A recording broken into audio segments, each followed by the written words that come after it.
are heirs to the throne, they think. My sister-in-law, their mother, who holds no love for me. Our daughter, my niece Elizabeth. My other brother, George Clarence. My dear, dear brother. But in my way, alas. My mother, I was not her favorite child. Jane Shaw, mistress to the king, my brother, and also to Hastings, the Lord Chamberlain, now in prison. Who lurks there? Margaret of Lancaster, widow to King Henry, recently deceased. I killed her son in battle to secure the throne for my brother. She has not forgiven me, I think. Richard! My turn. Long live King Edward! Long live King Edward! Long live the king! Long live the king! Long live the king!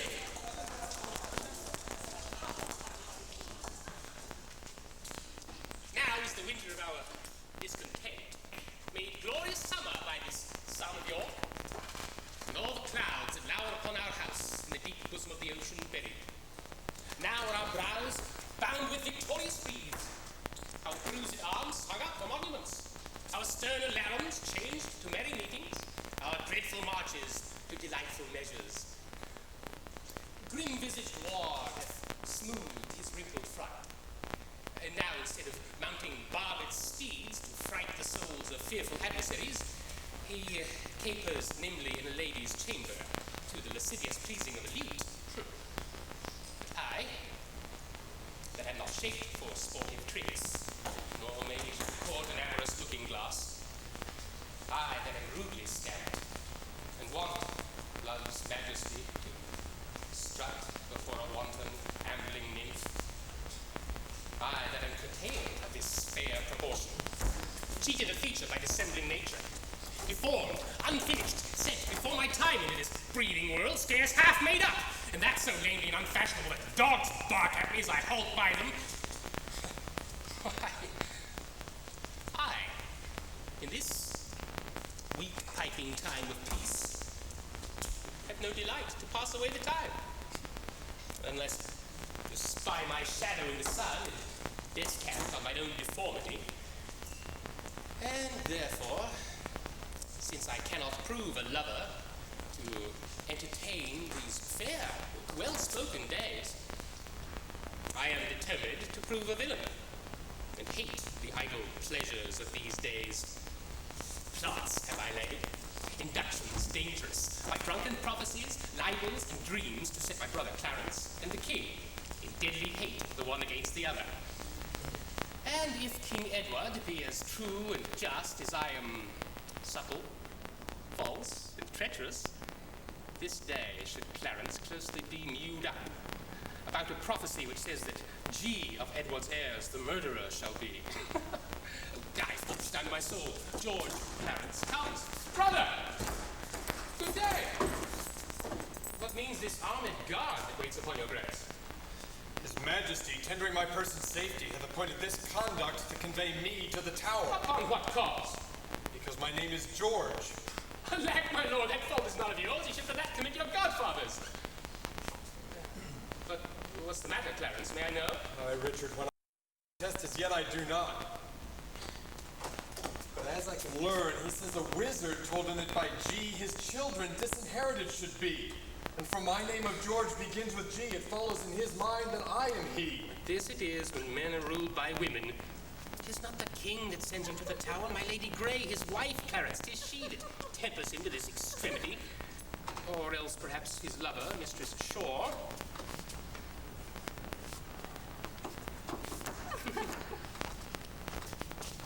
We are not safe, Clarence. We are not safe.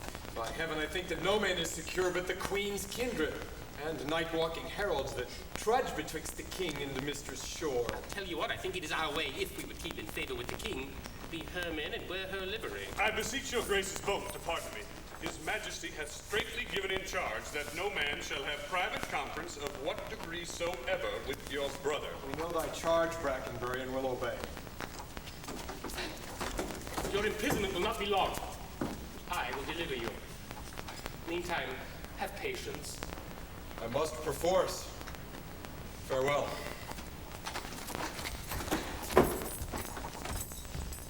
Go! Tread the path that thou shalt never return. Simple, plain Clarence. I do love thee so that I will shortly send thy soul to heaven. But who comes here? The new delivered Hastings.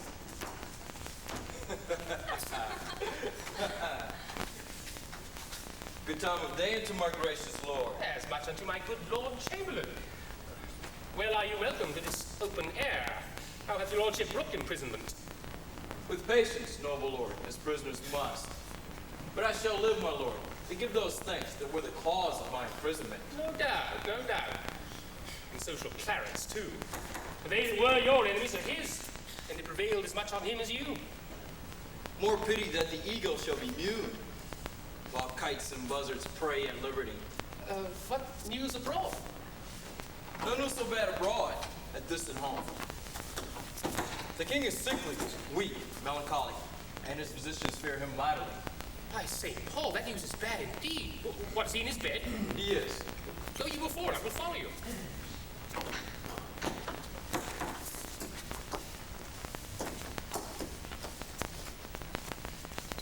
The king can't live.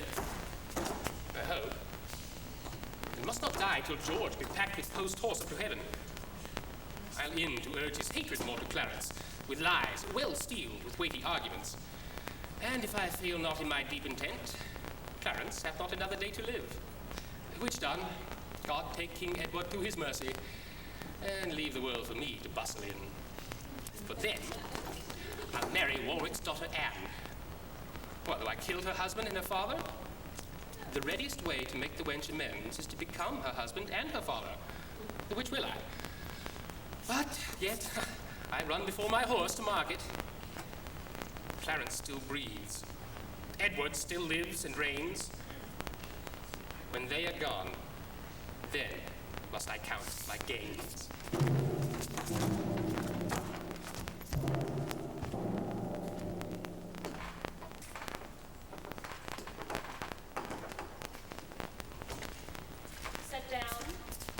Set down your honorable load, if honor may be shrouded in a hearse. Whilst I a while obsequiously lament the untimely fall of virtuous Lancaster.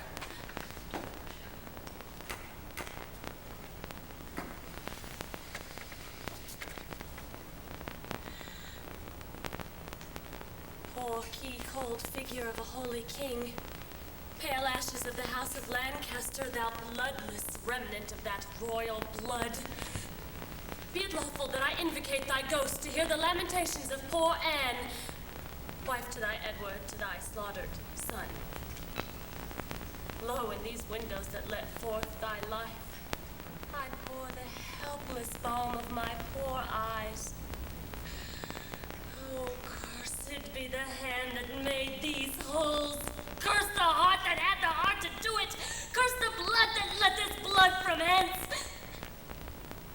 If ever he have child, abortive be it, prodigious and untimely brought to light, whose ugly and unnatural aspects may fright the hopeful mother at the view. If ever he have wife, let her be made more miserable by the death of him than I am made by my young lord. And thee.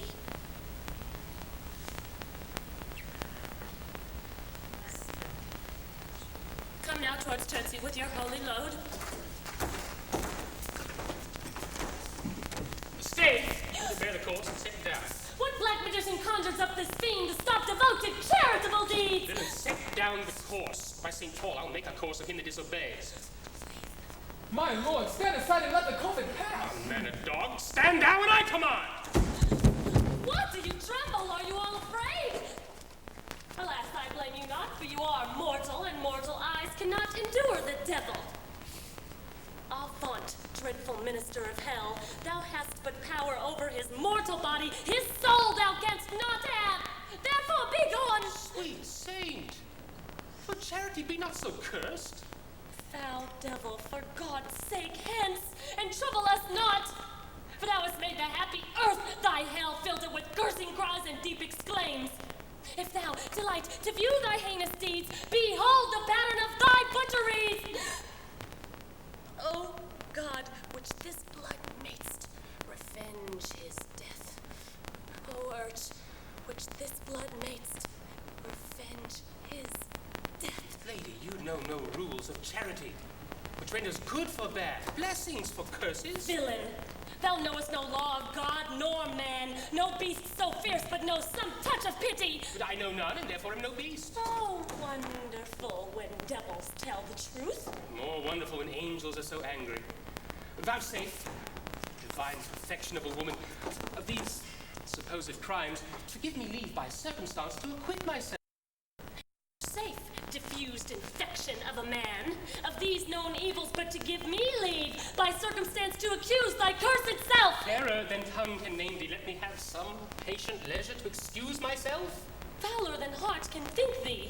Thou canst make no excuse current, but to hang thyself. By such despair I should accuse myself. And by despairing shalt thou stand excused for doing worthy vengeance on thyself, that didst unworthy slaughter upon others. Say that I slew them not.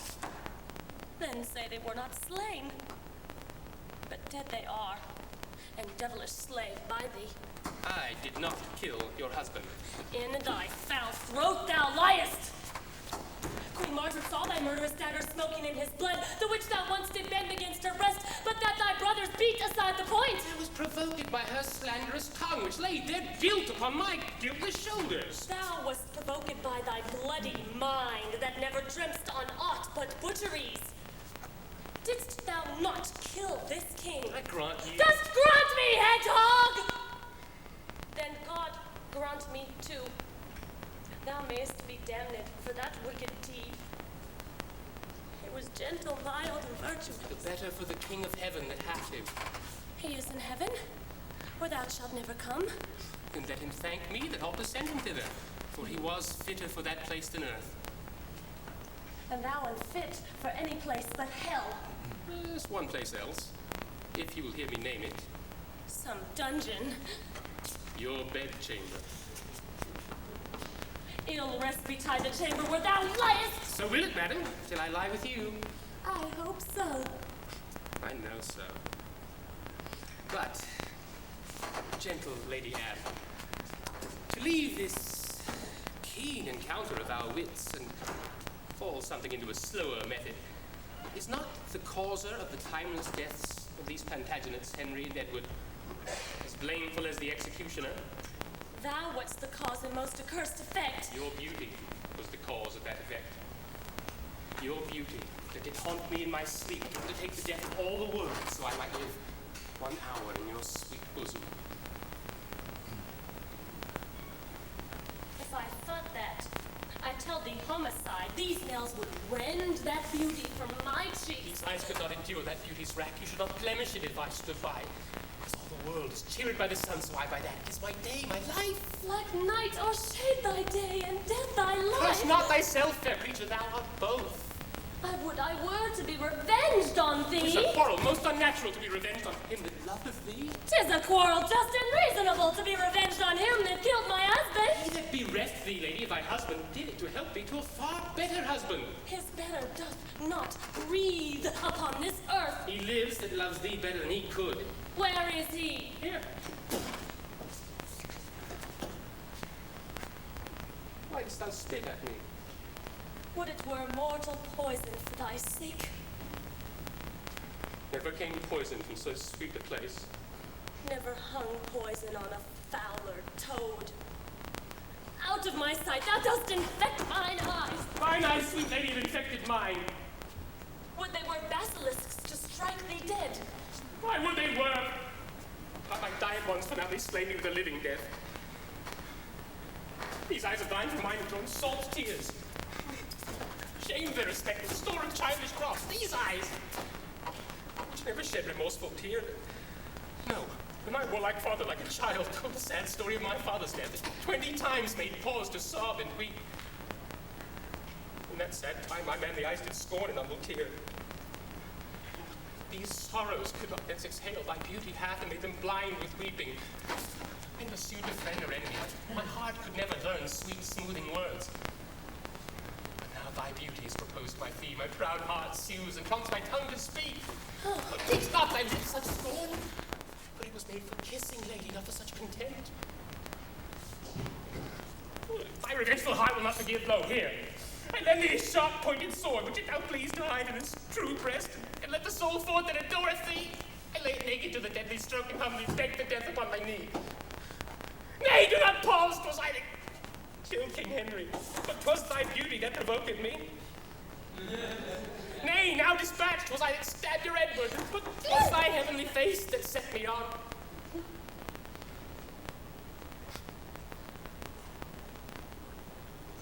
Take up the sword again, or take up me.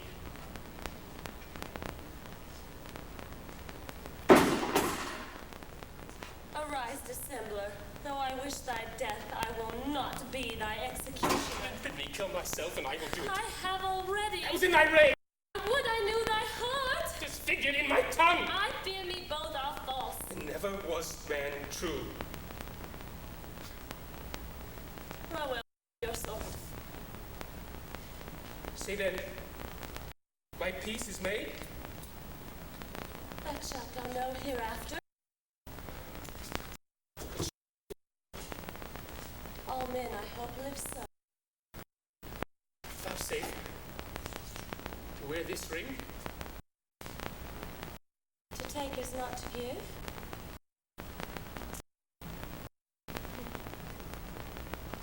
See how my ring encompasseth thy finger? Even so, rest encloseth my poor heart, where both of them thine.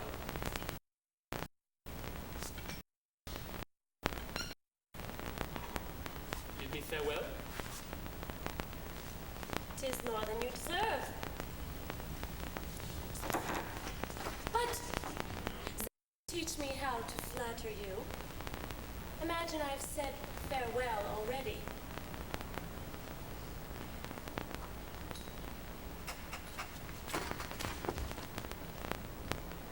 Sirs, take up the course. Towards Chertsey, noble lord. No, to Whitefriars. There it is.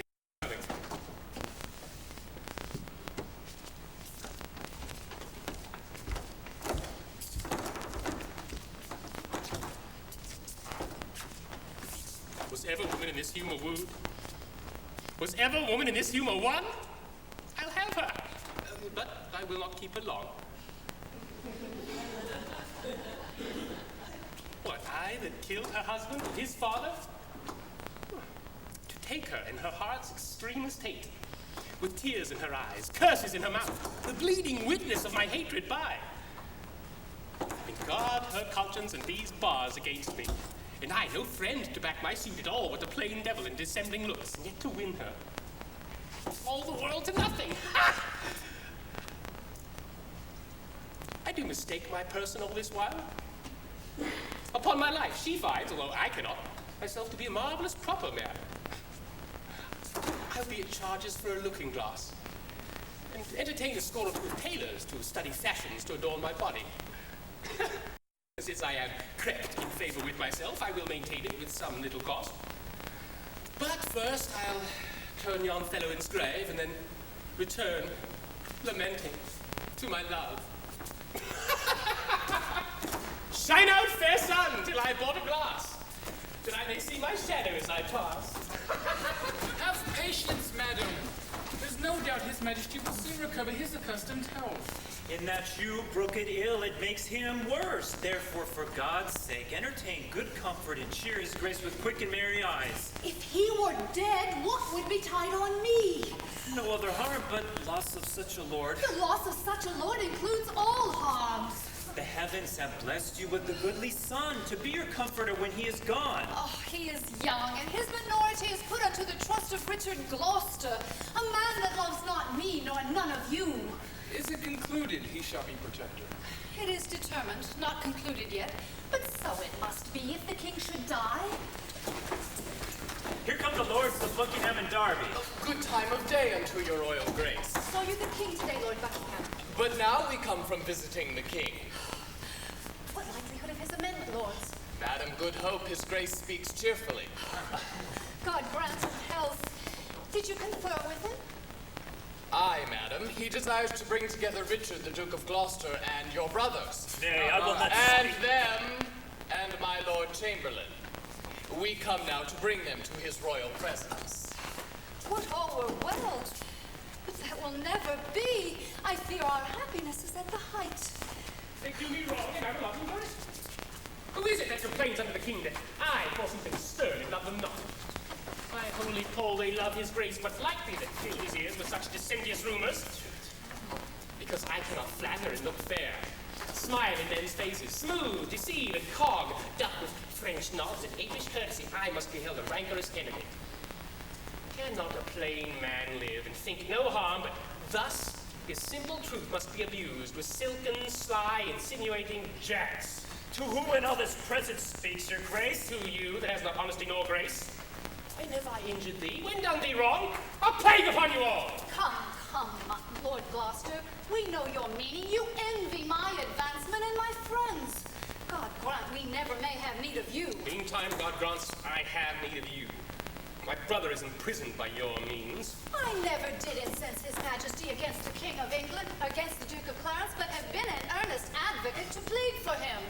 My lord, you do me shameful injury, falsely to draw me in these vile suspects. You may deny that you were not the mean of my Lord Hastings' late imprisonment. She may, my lord. She may, Lord Rivers. Why, who knows not so?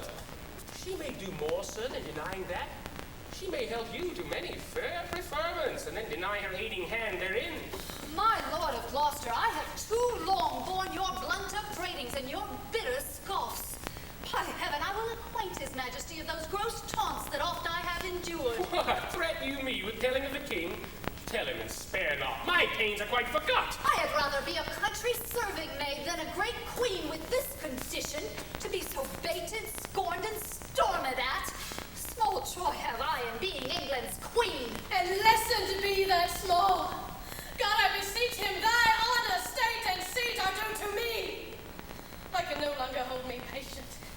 Hear me, ye wrangling pirates that fall out in sharing that which you have pilled from me. Which of you trembles not that looks on me? Oh, gentle villain, do not turn away. Foul wrinkled witch, what makest thou in my sight? Wert thou not banished on pain of death? I was. But I do find more pain in banishment than death yield me here by my abode. A husband and a son thou owest to me, and thou a kingdom, all of you allegiance. This sorrow that I have by right is yours. The pleasures you usurp are mine. For all you know, I am your rightful queen. Can curses pierce the clouds and into heaven? Why then give way, dark clouds, to my quick curses. Though not by war, by surfeit, die your king. Edward, thy son, that now is Prince of Wales, for Edward, my son, that was Prince of Wales, die in his youth by like untimely violence. Thyself a queen for me that was queen, outlive thy glory, like my wretched self.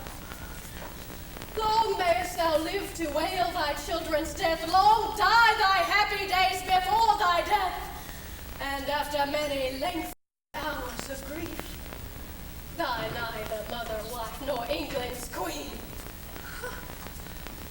Rivers and Grey, you were standers by, and so was thou, Lord Hastings, while my son was stabbed with bloody daggers.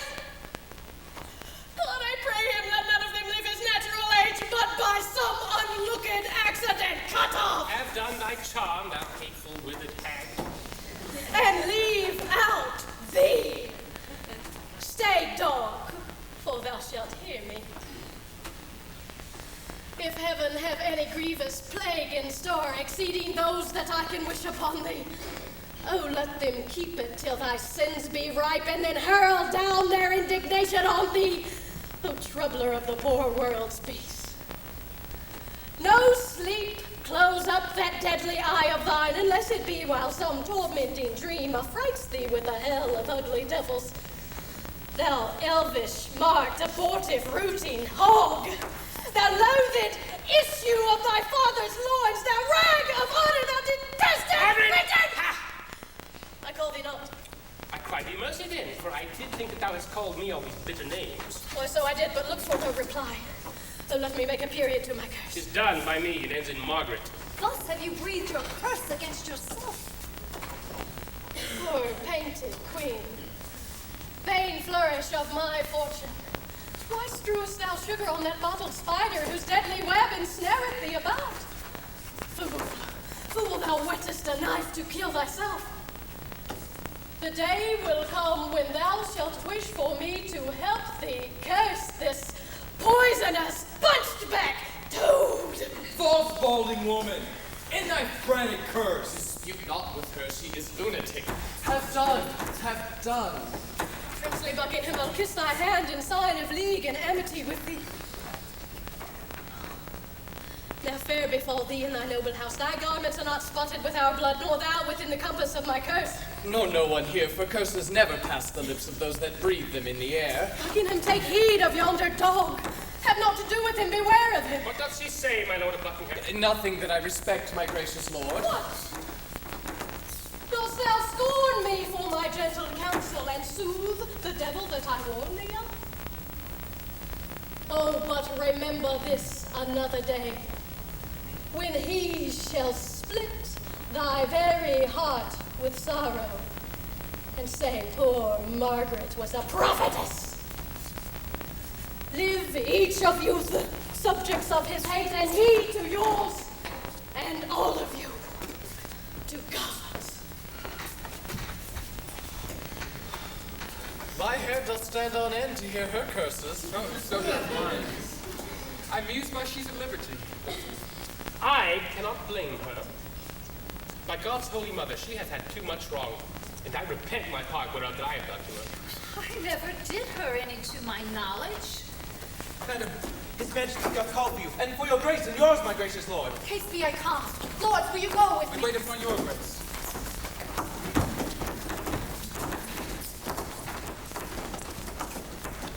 I do the wrong and first begin to brawl. The secret mischiefs that I set foot, I lay under the grievous charge of others.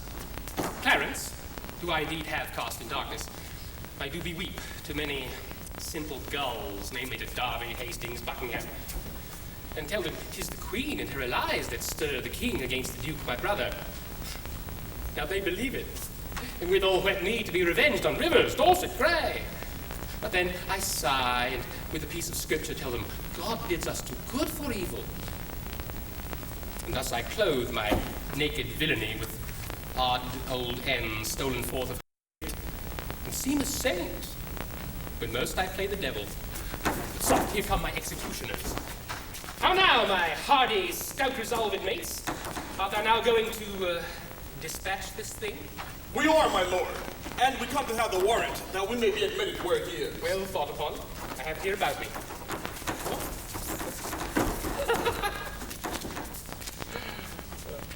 But, sirs, be sudden in the execution. With all obdurate, do not hear him plead. For Clarence is very well spoken, and perhaps may move your hearts to pity if you mark him. Tut, my lord, we will not stand to prate. Talkers are no good doers, be assured. We go to use our hands, and not our tongues. I like you lads. Go, dispatch, back your business straight. We will.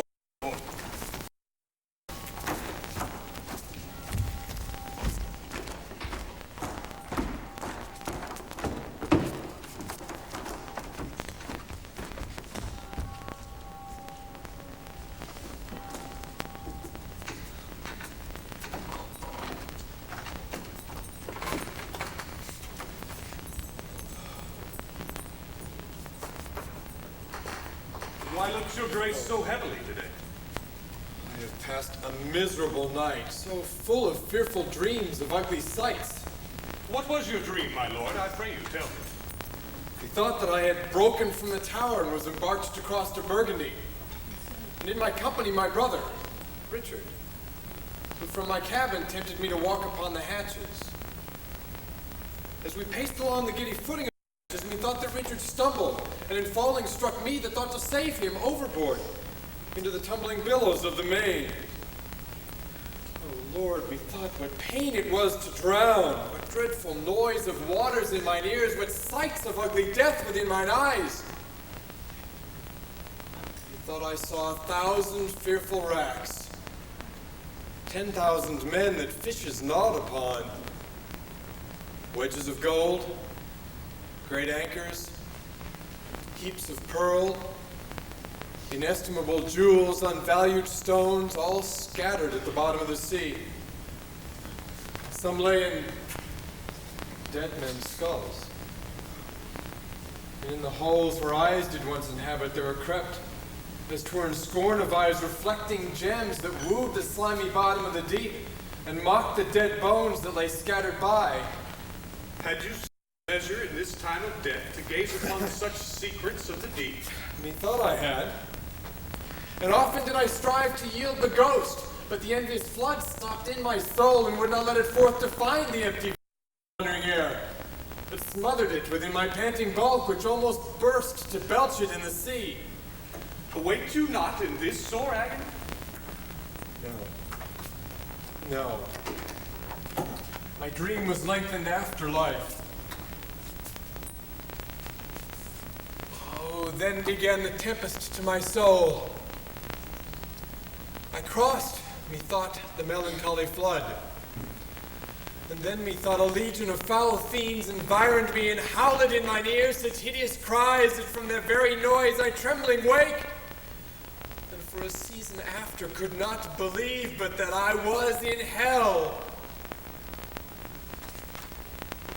Such terrible impression made my dream. No marvel, Lord, that it affrighted you. I am afraid methinks to hear you tell it. Keeper, I prithee. Stay with me a while. My soul is heavy, and I fain would sleep. I will, my lord.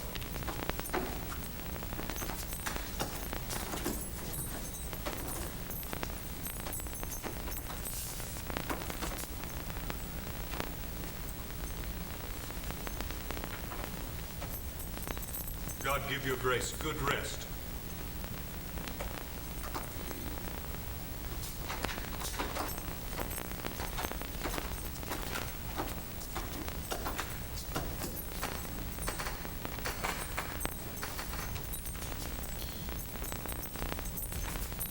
What wouldst thou, fellow, and how camest thou hither? I would speak with Clarence, and I came hither on my legs. Let him see our commission and talk no more.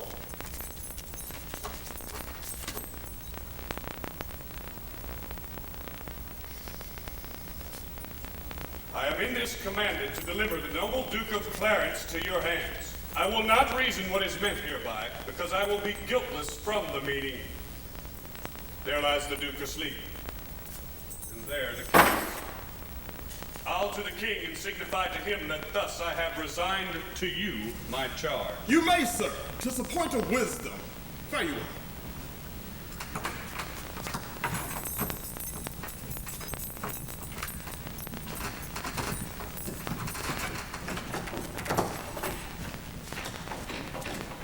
What, shall we stab him as he sleeps? Art thou afraid? Not for killing him, having no warrant, but to be down for killing him, which no warrant can defend me. Some certain dregs of conscience are still within me yet. Remember our reward when the deed's done. Come, he dies, I have forgot the reward. Where is thy conscience now? Oh, in the Duke of Gloucester's purse. When he opens up his purse to give us our reward, thy conscience flies out. I'll not meddle with conscience. It makes a man a coward. A man cannot steal, for it accuses him. A man cannot swear, for it checks him. A man cannot lie with his neighbour's wife, for it detects him. 'Tis a blushing, shameful spirit that mutinises in a man's bosom. It fills a man full of obstacles. It made me once restore a purse of gold by chance I found. It is a dangerous thing, and I'll learn to live without it. Soft, he wakes. Strike! No, we'll reason with him. Keeper, I prithee, give me a cup of wine. You shall have wine enough, my lord and none. In God's name, what art thou? A man, as you are. Darkling, how deadly dost thou speak? Your eyes do menace me. Why look you pale? Who sent you hither? Wherefore do you come? To murder me? Aye. You scarcely have the hearts to tell me so, and therefore cannot have the hearts to do it. Wherein, my friends, have I offended you? Offended us you have not, but the king. I I will be reconciled with him again. Never, my lord. Therefore, prepare to die. Are you drawn forth among a world of men to slay the innocent? What is my offense? Where is the evidence that doth accuse me? You are hired for fee, go back again, and I will send you to my brother Richard, who rewards you better for my life than Edward will for tidings of my death. You are deceived. Your brother Richard hates you. Oh no, he loves me and he holds me dear. Go you to him from me. 'Tis he that sends us to destroy you here. Make peace with God, for you must die, my lord. Have you that holy feeling in your soul to counsel me to make my peace with God? And are you yet to your own soul so blind that you will war with God by murdering me? Good sirs, consider, they that set you on to do this deed will hate you for the deed. What shall we do? Relent and save your soul. Relent? No, 'tis cowardly and womanish. Not to relent is beastly, savage, and devilish. My friend, I spice and pity in thy looks. If thine eye be not a flatterer, come thou on my side and entreat from me. Look behind you, my lord! If all this would I do, I'll drown you in a mountain butt within.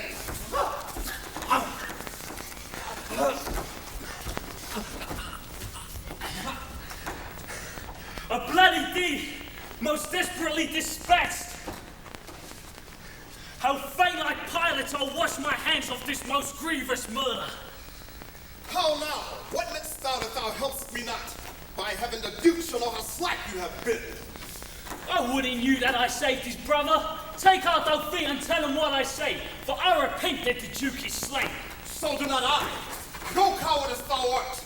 Will I go hide your body in some hole till that the Duke give order for his burial? And when I have my fee, I will away, for this will out. And then I must not stay.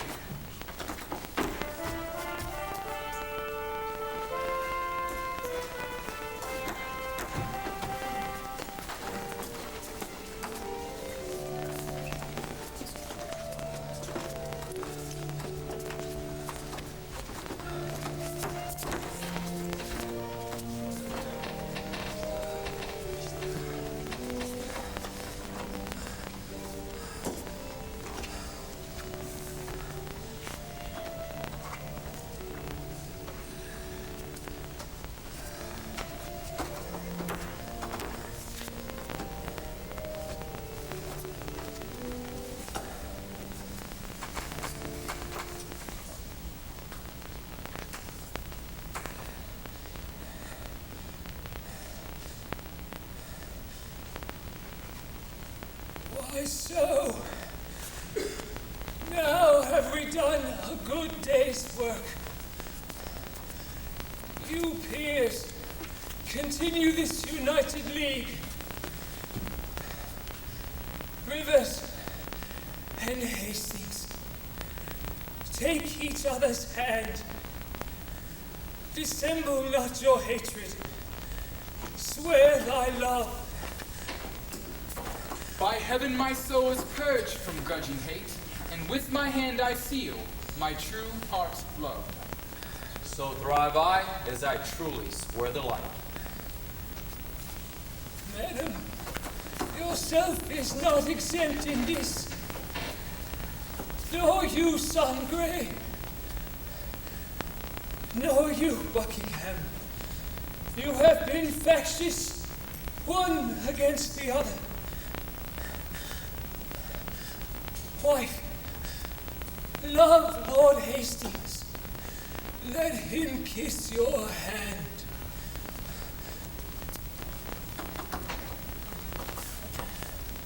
Fair Hastings, I will never more remember our former hatred, so thrive I and mine.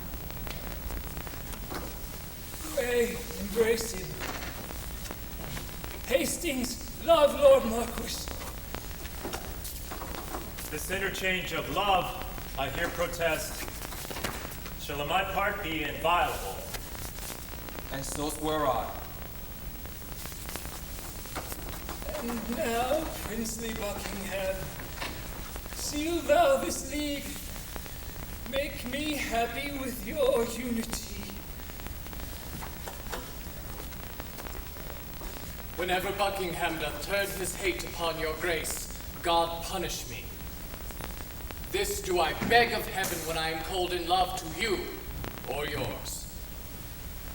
Pleasing, cordial, princely Buckingham, is this thy vow unto my sickly heart? There wanteth my brother Gloucester to make the blessed period of this peace. And in good time here comes the Duke of Gloucester. Good morrow to my sovereign king, queen, and princely peers. Happy time of day. Happy indeed, as we have spent the day. Gloucester, we have done deeds of charity, made peace of enmity, fair love of hate, between these swelling Roman censored peers. Blessed labor, my most sovereign lord. 'Tis death to me to be at enmity. I hate it, and desire all good men's love. First, madam, I entreat true peace of you.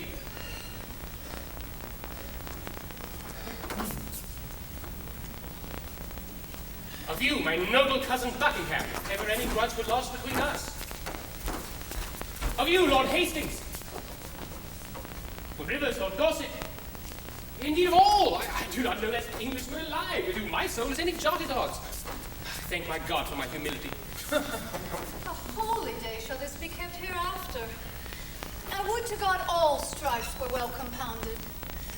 My sovereign lord, I do beseech your highness to take our brother Clarence to your grace. Why, madam, have I offered love for this to be so flouted in this royal presence?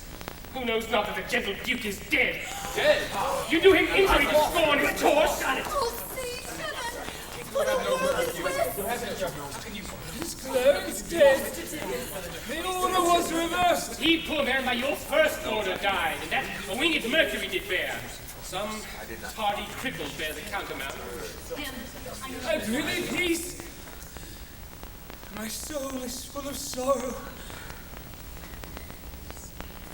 God, I fear thy justice will take hold on me and you, on mine and yours for this. Hastings, help me to my closet.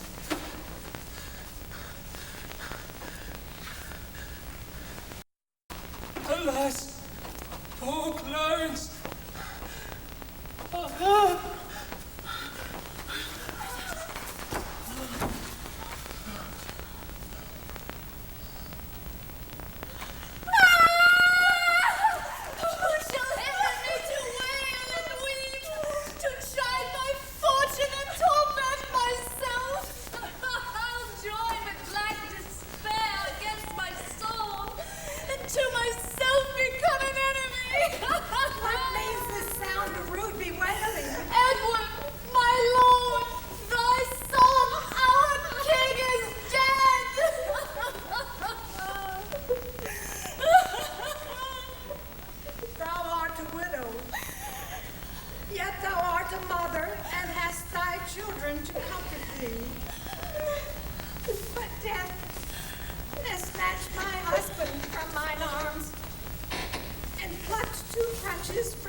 Sister, have comfort. All of us have cause to wail the dimming of our shining star. But none can help our harms by wailing them. Madam, my mother, humbly on my knee I crave your blessing. God bless thee, and put meekness in thy breast. Love, charity, obedience, and true duty. Amen. To make me die a good old man, that is the butt end of a mother's blessing. I marvel that her grace did leave it out. You cloudy princes and heart-sorrowing peers, now cheer each other in each other's love. Though we have spent the harvest of our king, we are to reap the harvest of his son. Yes. Meseemeth good that with some little train forthwith from Ludlow the young prince be fed hither to London, to be crowned our king. Indeed so. And go we to determine who they shall lead it straight to post to Ludlow. Madam, And you, my sister, where will you go? With all our hearts.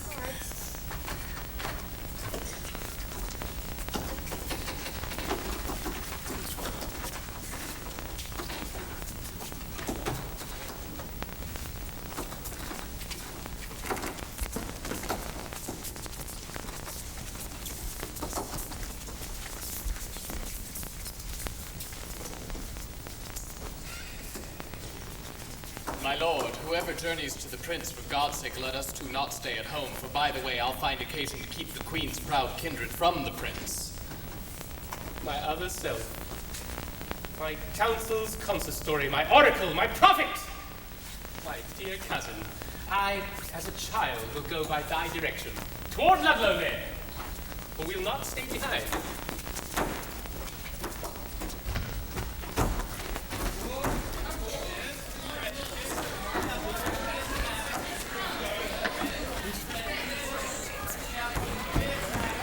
Good morrow, neighbor. Whither away so fast?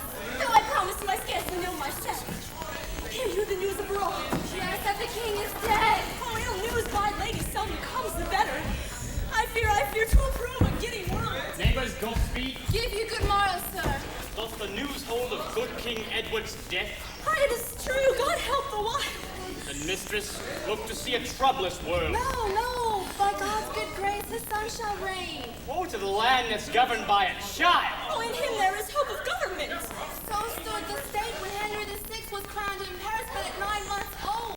Then this land was famously enriched with poetic grave counsel.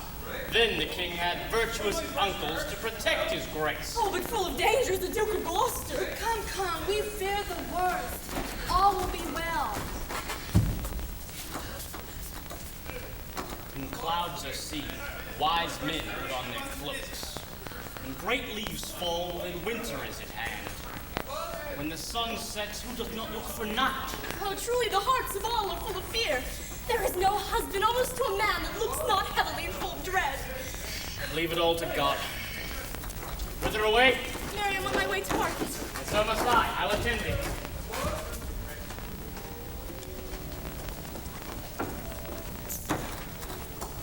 Last night I hear they lay in Stony Stratford. Tomorrow, the next day, they will be here. I long with all my heart to see the prince. I hope he is much grown since last I saw him. But I hear no. They say my York has almost overtaken him in his growth. Aye, Mother, but I would not have it so. Why, good cousin, it is good to grow. Granddad, one night as we did sit at supper, my Uncle Rivers talked how I did grow more than my brother. I quoth my Uncle Buster. Small herbs have grace. Great weeds do grow apace. And since methinks I would not grow so fast, because sweet flowers are slow and weeds make haste. Why, pretty York, who told thee this? Here comes your young son, Dorset. What news? Such news grieves me to report, my lord. How does the prince? Well, madam, and in health. What is the news? Lord Rivers and Lord Grey have been sent to Cromford, and along with them Sir Thomas Vaughan prisoners. Who hath committed them? The mighty Dukes Gloucester and Buckingham. For what offense? The sum of all I cannot have disclosed. Why and for what the nobles were committed is unknown to me, my gracious people. Ay me! I see the ruin of my house. The tiger now hath seized the gentle hind. Accursed and unquiet wrangling days. How many of these have mine eyes beheld?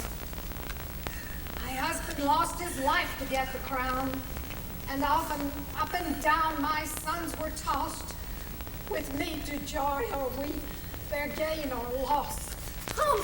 Come, my boy, we will to sanctuary. Madam, farewell. Stay, I will go with you. You have no cause. My gracious lady, go and visit beggar treasure and your goods. Go. I'll conduct you to sanctuary.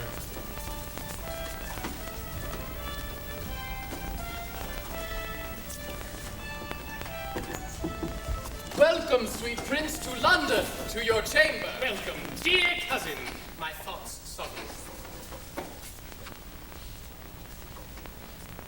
The weary way has made you melancholy. No, uncle. But our distresses on the way have made it tedious, wearisome, and heavy. I want more uncles here to welcome me. Those uncles which you want were dangerous. Your grace attended to their sugared words, but look not on the poison in their hearts. God keep you from them, and from such false friends. God keep me from false friends, but they were none. My lord, the mayor of London comes to greet you. God bless your grace with health and happy days. I thank you good, my lord, and thank you all. I thought my mother and brother York would long ere this have met us on the way. Fie, to sluggish Hastings, as he comes not to tell us whether they will come or no. Oh, and in good time here comes the sweating lord. Welcome, my lord. What? Will our mother come? On what occasion, God, he knows not I. The queen your mother and your brother York have taken sanctuary. The tender prince was made have come with me to meet your grace, whereby your mother was perforce withheld. Fie, what an indirect and peevish course is this of hers. Lord Cardinal, will your grace persuade the queen to send the Duke of York unto his princely brother presently? If she deny, Lord Hastings, go with him, and from her jealous arms pluck him perforce. My lord of Buckingham, if my weak oratory can from his mother win the Duke of York, anon expect him here. God in heaven forbid we should infringe the holy privilege of blessed sanctuary. Not for all this land would I be guilty of such a great sin. You are too senseless, obstinate, my lord. You break not sanctuary in seizing him. The benefit thereof is always granted to those whose dealings have deserved the place, and those who have the wit to claim the place. The prince hath neither claimed it nor deserved it, and therefore, in mine opinion, cannot have it. Oft I have heard of sanctuary men, but sanctuary children, ne'er till now. My lord, you shall overrule my mind for once. Come on, Lord Hastings, will you go with me? I go, my lord. Good lords, make all the speedy haste you may. Say, Uncle Gloucester, if our brother come, where shall we sojourn till coronation? If I may counsel you, some day or two your highness shall repose you at the tower. Then, where you please, shall be thought most fit for your best health and recreation. I do not like the tower of any place. Did Julius Caesar build that place, my lord? He did, my gracious prince, begin that place. That Julius Caesar was a famous man. Death makes no conquest of this conqueror, for now he lives in fame, though not in life. I'll tell you what, my cousin Buckingham. What, my gracious lord? And if I live until I be a man, I'll win our ancient right in France, or I'll die a soldier as I lived a king. Oh, now in good time, here comes the Duke of York. Richard of York, how fares our noble brother? Well, my dread lord, so must I call you now? Aye, brother, to our grief as it is yours. How fares our cousin, noble Lord of York? I thank you, gentle uncle. Oh, my lord, you said that idle weeds are fast in growth. The prince, my brother, hath outgrown me far. He hath, my lord. And therefore is he idle? No, my lord, I must not say so. I pray you, uncle, give me this dagger. A beggar, brother? A greater gift than that I'll give my cousin. A greater gift? Oh, that's the sword to it. It is too heavy for your grace to wear. I wear it lightly first, heavy. What, would you have my weapon, little lord? I would that I might thank you as you call me. How? Little. My Lord of York will still be cross in talk. Uncle, your grace knows how to bear with him. You mean to bear me, not to bear with me. Uncle, my brother mocks both you and me, because if I am little like an ant, he thinks that you should bear me on your shoulder. With what a sharp provided wit he reasons, to mitigate the scorn he gives his uncle, he prettily and aptly taunts himself. So cunning and so young is wonderful. My lord, will it please you pass along? Myself and my good cousin Buckingham will to your mother, to entreat of her to meet you at the tower and welcome you. What? Will you go into the tower, my lord? My lord, protector needs will have it so. I shall not sleep in quiet at the tower. Why? What should you fear? Mary, my Uncle Clarence' angry ghost. My granddad told me he was murdered there. I fear no uncle's dead. Nor none that live, I hope. And if they live, I hope I need not fear them. But come, my lord, and with a heavy heart, thinking on them. Go we unto the tower.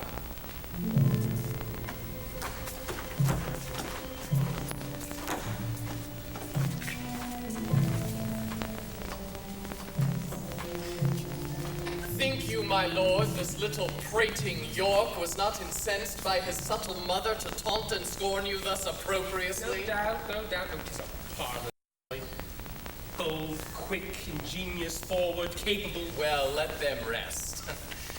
Go, gentle Catesby, ask thou Lord Hastings how he doth stand affected to our purpose to set our noble Richard on the throne, and summon him tomorrow to the tower to sit about the coronation.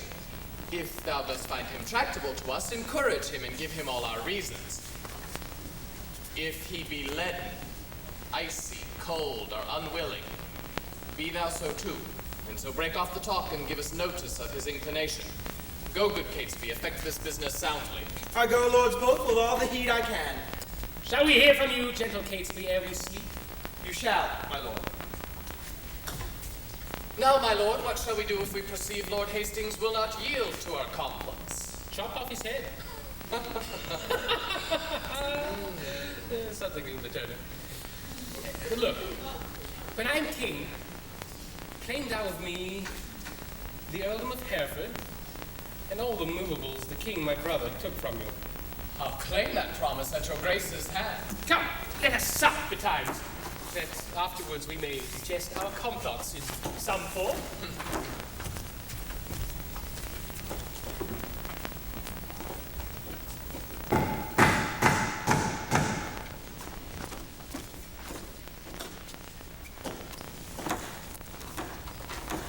Many good morrows to my noble lord.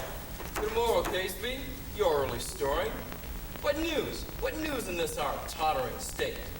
It is a reeling world indeed, my lord, and I believe we'll never stand upright till Richard wear the garland of the realm.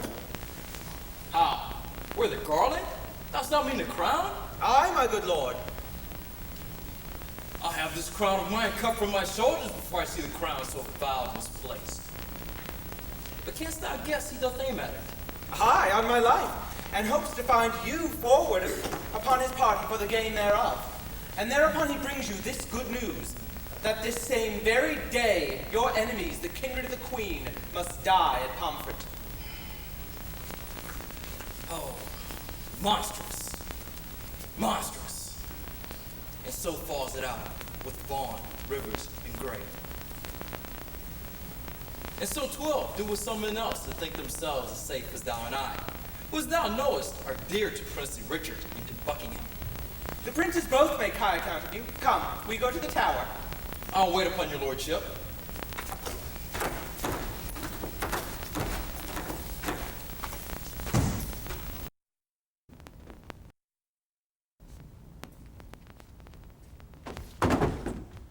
My Lord Lieutenant, let me tell thee this.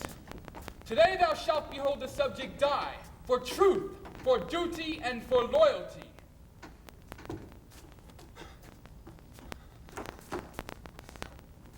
God bless the prince from all the pack of you. Not you are damned bloodsuckers. You led there till pride. Woe for this hereafter. Dispatch! The time of your lives is out. O Pomfret, Pomfret.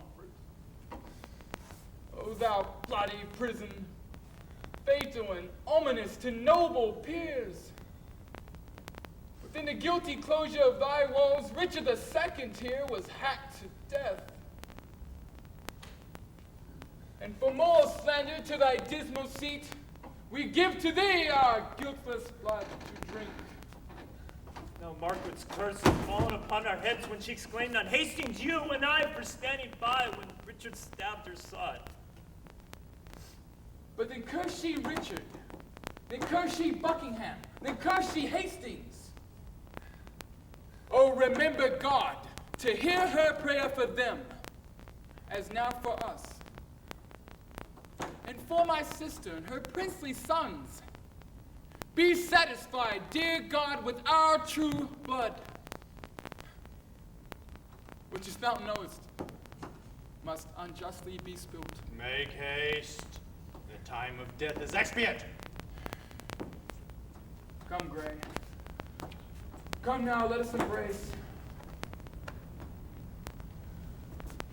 Farewell, till we meet again in heaven.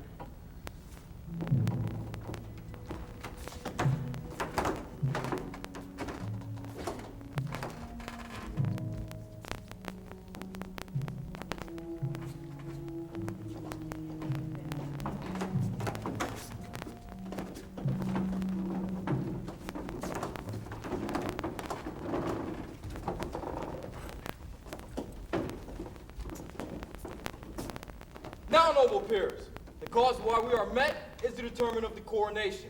In God's name speak, when is the royal day? Is all things ready for the royal time? It is, and wants but nomination. Tomorrow then I judge a happy day. Who knows the Lord Protector's mind herein? Who is most inward with our noble Richard? Your grace, we think, should soonest know his mind. We know each other's faces. For our hearts, he knows no more of mine than I of yours. Or I of his than you of mine. Lord Hastings, you and he are near in love.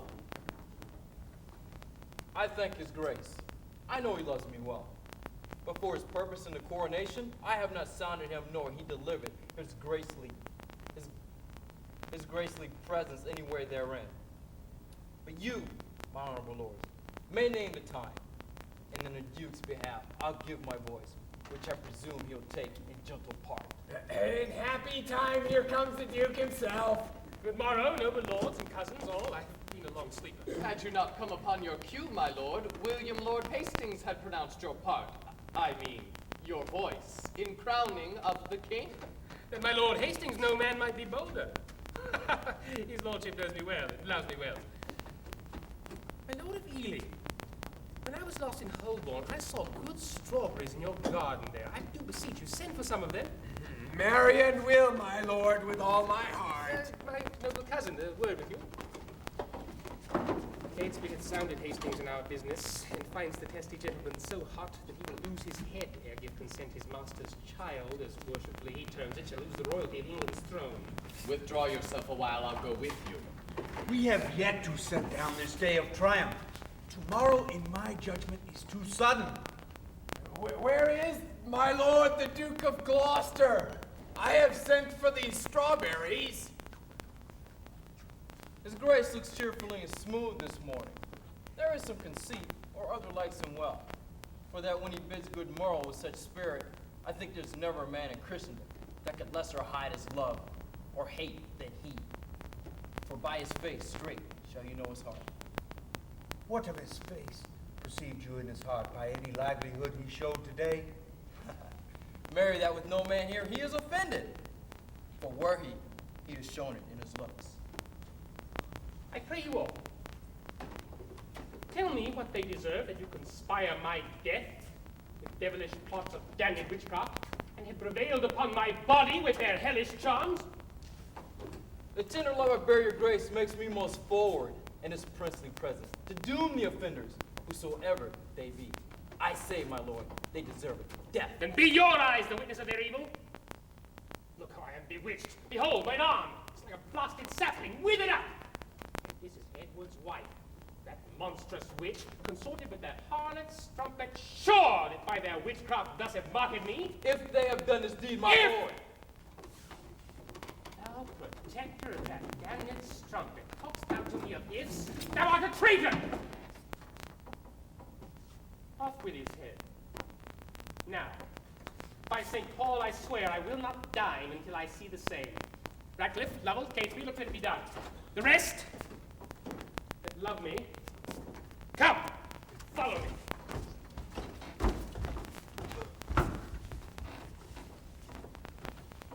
Woe, woe for England, and not a whit for me. For I too fond might have prevented this. 3 times today my foot-cloth horse did stumble and started when he looked upon the town, as loath to bear me to the slaughterhouse. Oh, Margaret, Margaret, thy curse is lighted on poor Hastings' wretched head. Come, come, dispatch. The Duke would be at dinner. Make a short shrift. He longs to see your head. Come, come, dispatch! 'Tis to exclaim! Bloody Richard! Miserable England!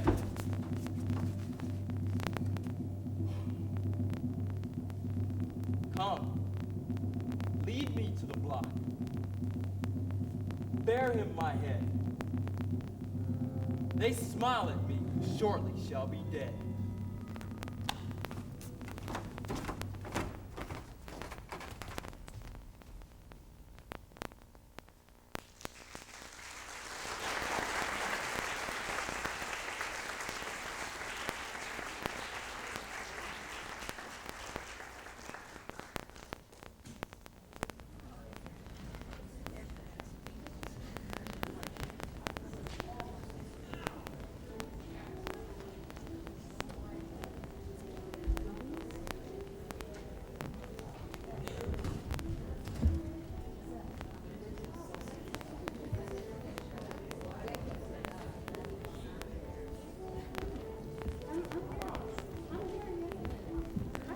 Vincent.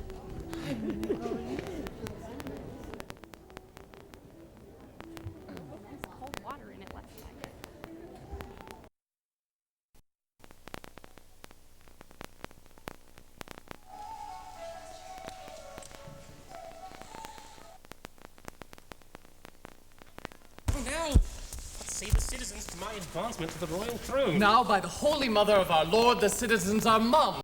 A word. You told him of the bastardy of Edward's children. I did, and touched the greediness of his desire, his enforcement of the city wives, his tyranny for trifles, and his own bastardy as being got your father then in France, and his resemblance being not like the Duke. Withal, I did infer your lineaments as being the right idea of your father, both in your form and nobleness of mind. I laid open all your victories in Scotland, your discipline in war, your wisdom in peace, your bounty, virtue, fair humility.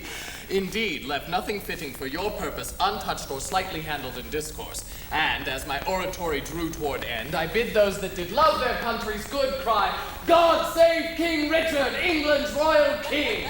And did they so? No, so God help me, they spake not a word.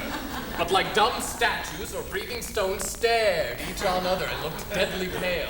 Which when I saw, I reprehended them. And then? When then some followers of mine own at lower end of the hall hurled up their caps, and some 10 voices cried, God save King Richard! Well, thus I took the vantage of those few. Thanks, gentle citizens and friends, quoth I. This general applause and cheerful shout argues your conscience and love to Richard. And even here I break off and came away. Oh, tongueless blocks were they. Would they not speak? No, by my troth, my lord. Will not the mayor then and his brethren come? The mayor is here at hand. Pretend some fear. Be not you spoke with, but by mighty suit. Oh, and look, you get a book of prayer in your hand, and stand between 2 churchmen good, my lord. Play the maid's part. Still say nay and take it. I go. Go up quickly. The lord mayor knocks. Welcome, my lord. I dance attendance here. I think the Duke will not be spoke with all. Not be spoke with? No, I fear he will not. Oh, now, Catesby, what says your lord to my request? He doth entreat your grace, my noble lord, to visit him tomorrow or next day. Speak with him today. He is within, with 2 right reverend fathers, divinely bent to meditation. And in no worldly suits would he be moved to draw him. Return, good Catesby, to the gracious Duke. Tell him myself, the mayor, and citizens are come to have some conference with his grace. I'll signify so much unto him straight. Aha, my lord. This prince is not an Edward. He is not lulling on a lewd love bed, but on his knees at meditation. Not dallying with a brace of courtesans, but meditating between 2 deep divines. Not sleeping to engross his idle body, but praying to enrich his watchful soul. Happy were England would this virtuous take on his great sovereignty thereof, but sure I fear we shall not win him to it. Nay, God defend his gracious, say us nay. I fear he will. Oh, here Catesby comes again. Now, Catesby, what says your grace? He wonders to what end you have assembled such troops of citizens. Troops! We are not rabble. We are not. His grace not being warned thereof before, he fears, my lord, that you mean no good to him. Sorry, I am. My noble cousin should suspect me that I mean no good to him. By heaven, we come to him in perfect love, and so return once more and tell his grace. See where his grace stands between two clergymen. And look, a book of prayer in his hand. Famous Plantagenet, most gracious prince, pardon us the interruption of thy devotion and right Christian zeal. My lord, there needs no such apology. What's your grace's pleasure? I do suspect I have done some offense. No, it is your fault that you resign the sceptered kingship of your ancestors to the corruption of a blemished stock. Which we heartily solicit your grace to take on you the charge and kingly government of this your land. In this just cause come we to move your grace. No, God be thanked, there is no need of me. The royal tree hath left us royal fruit. The prince, all of us to love. We would see it. On him I lay what he would lay on me. The right and fortune of his happy stars, which God defend I should wring from him. My lord, this argues conscience in your grace. You say Prince Edward is your brother's son. And he is. So say we too, but not by Edward's wife. By mistress in unlawful bed he got young Edward, whom our manners call the prince. Then, good my lord, take to your royal self this proffered benefit of dignity, this royal crown and throne majestical, thus to bless us and the land withal. Do good, my lord, your citizens entreat you. Refuse not, mighty lord, this proffered love. Make him joyful, grant their lawful suit. Oh, would you heap this care on me? I am unfit for state and majesty. I do seek to take it not amiss. I cannot, nor I will not yield to you. You must, my lord. Well, we know your tenderness of heart. But know, where'er you accept our suit or no, your brother's son shall never reign our king, but we will plant some other on the throne to the disgrace and downfall of your house. And in this resolution here we leave you. Come, citizen Zoons, I'll entreat no more. Do not swear, my lord of Buckingham. Call him again, sweet prince, accept their suit. If you deny them, my hand will rue it. Will you enforce me to a world of cares? Call him again. I am not made of stone, but penetrable to your kind entreaties, albeit against my conscience and my soul. Cousin of Buckingham, and sage, grave citizens, since you will buckle fortune on my back where I will or no, I must have patience to endure the load. But God doth know, and you may partly see how far I am from the desire of this. God bless your grace. We see it and we will say it. In saying so, you shall but say the truth. Then I salute you with this kingly title. Long live King Richard, England's worthy king! Long live King Richard, England's worthy king! Amen. Tomorrow may it please you to be crowned. Even when you please, for you will have it so. Then tomorrow we attend your grace, and so most joyfully we take our leave. Come, let us to our holy work again. Farewell, noble cousin. Farewell, gentle citizens.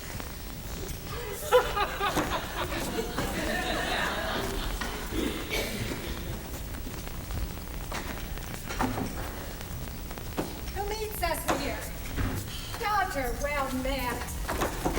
I give your graces both a happy and joyful time of day. As much to you, good sister. Whither away? No further than the tower, like yourselves, in visitation to the princes there. Kind sister, thanks. We'll enter all together. Master Lieutenant, pray you by your leave, how doth the prince and my young son of York? Right well, madam. By your patience, I may not suffer you to visit them. The king hath strictly charged the contrary. The king? Who's that? Richard, the Lord Protector. The Lord protect him from that kingly title. I am their mother. Who shall bar me from them? I am their father's Arthur's mother, I will see them. Their aunt I am in law and love their mother. Then bring me to their sides, I'll bear thy blame. No, madam, no. I may not leave it so. I am bound by oath, and therefore pardon me. Come, madam. You must straight to Westminster there to be crowned Richard's royal queen. Cut my lace asunder that my pet heart may have some scope to beat, or else I swoon with this dead-killing news. Spiteful tidings, oh, and pleasing news. Be of good cheer, mother. How fares your grace? Oh, Dorset, speak not to me. Get thee gone. If thou wilt outstrip death, go, cross the seas, and live with Richmond from the reach of hell. Go, hide thee from this slaughterhouse, lest thou increase the number of the dead, and make me die the thrall of Margaret's curse. Nor mother, wife, nor England's counted queen.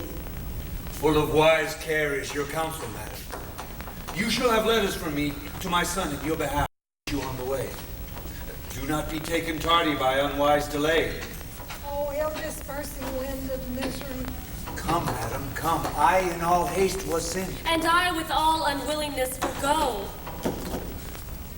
Oh, would to God that the inclusive must round my brow were red-hot steel to sear me to the brains.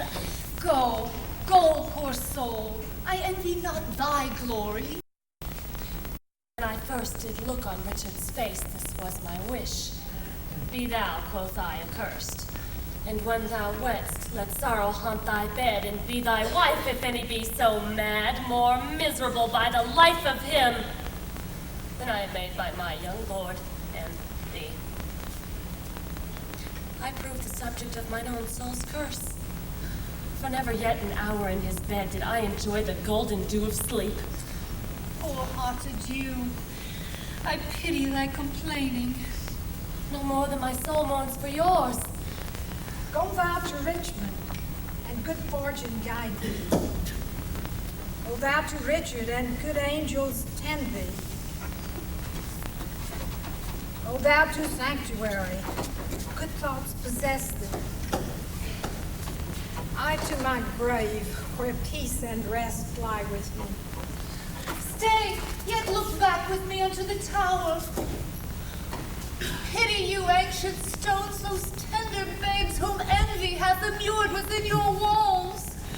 For tender princes, use my babies well. So foolish sorrow bids your stones farewell.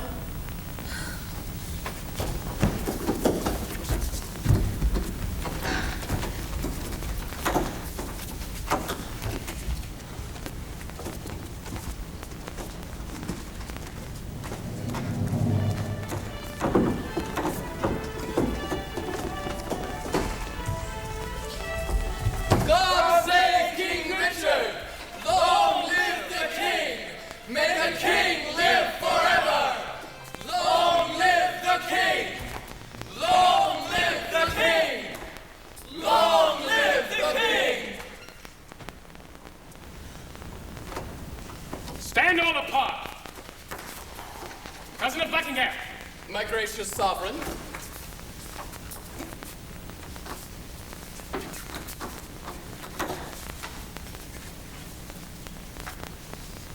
Give me thy hand. Thus high by thy advice and thy assistance is King Richard seated.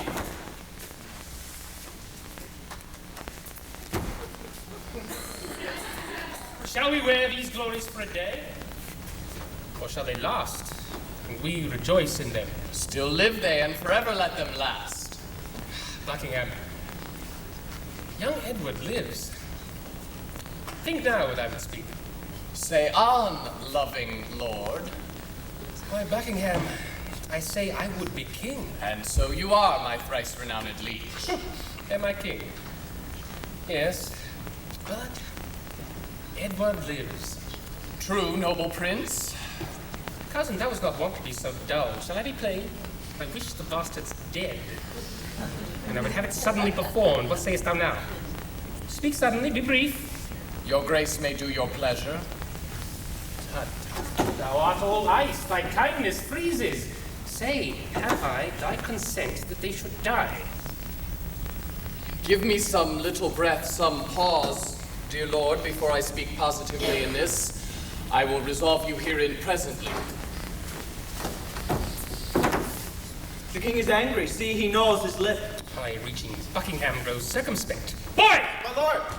Call in a man named Tyrrell. The deep-revolving, witty Buckingham no more shall be the neighbor to my counsels. Lord Stanley, what's the news? Know you, my loving lord, the Marquis Dorset, as I hear, is fled to Richmond in the parts where he abides. Catesby, come hither. Give out that Anne, my queen, is very grievous sick. How thou grieved, I say again. Give out that Anne, my wife, is sick and about to die. About it! It stands me much upon. I must be married to my brother Edward's daughter, or else my kingdom stands on brittle glass.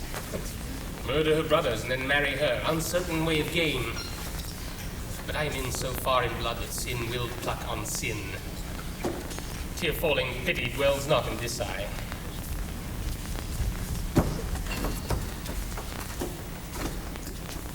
Is thy name Tyrrell? James Tyrrell, and your most obedient subject. Art thou indeed? Prove me, my gracious lord.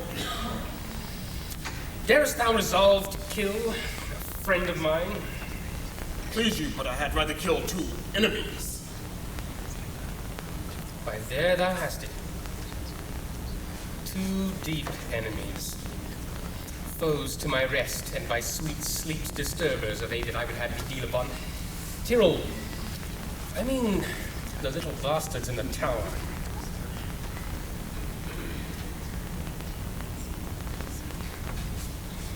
Let me have open means to come to them, and soon I'll rid you from the fear of them. Go by this token. Right. Lend thine ear. Say it is done, and I will love thee and prefer thee for it. I will dispatch it straight.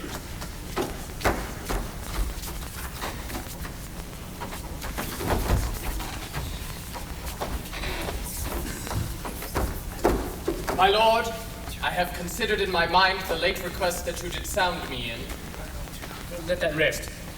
Dorset is fled to Richmond. I hear the news, my lord. Stanley, Richmond is your wife's son. Well, look unto it. My lord, I claim the gift my due you promised, for which your honor and your faith is pawned, the earldom of Hereford and all the movables which you have promised I shall possess. Stanley, look to your wife. If she convey letters to Richmond, you shall answer it. My lord, your promise for the earldom. Richmond. A bard of Ireland told me once I should not live long after I saw Richmond. My lord. What's o'clock? I am thus bold to put your grace in mind of what you promised me. Well, but what's o'clock? Upon the stroke of 10. Well, let it strike. Why let it strike? It's 'cause that like a clock thou keeps the stroke betwixt thy begging and my meditation. I am not in the giving vein today. May it please you to resolve me in my suit. Thou troublest me. I am not in the vein!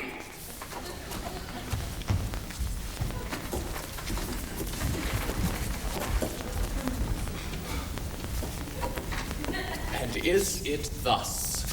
Repays he my deep service with such contempt? Made I him king for this? Oh, let me think on Hastings, and be gone to Richmond while my fearful head is on.